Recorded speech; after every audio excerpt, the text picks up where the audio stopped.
wasn't feeling comfortable with what he was receiving, I guess, as far as his royalties or whatever, because every Friday, the runner from Death Row office would bring $5,000 in cash and give it to me to give to Tupac later on that day.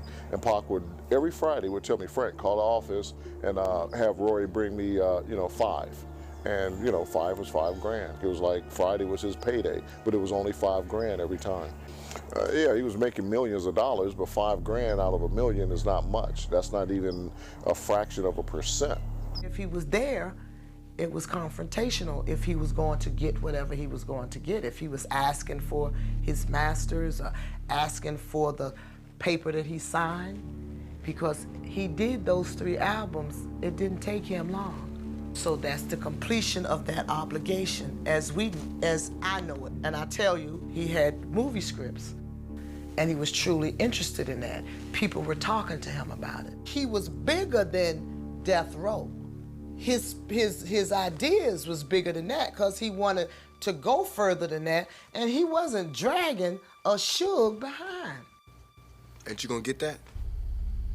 There's no question that Tupac would have been a great actor. I don't see why he wouldn't have done roles like Denzel. He wasn't gonna be wedded to no Death Row. And you look at those pictures, that last photograph of him, the deer in the headlights photo, and he just looks sad. Tupac's death is more related to Death Row than it is any other theory that they came up with.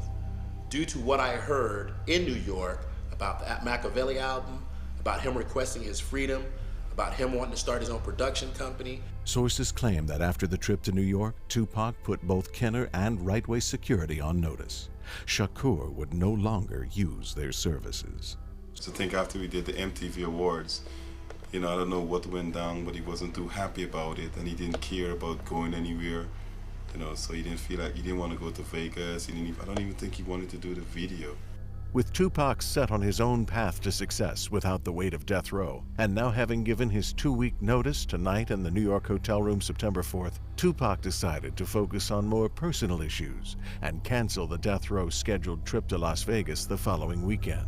There are some who claim that Tupac's intention not to go to Vegas was not true, that he never opted out of the trip. They claim that Tupac was only upset at night. This, however, was not the case. For the first time, we hear the real reason that Tupac was not wanting to attend the Tyson fight that weekend and the family problem he contemplated using as an excuse not to go.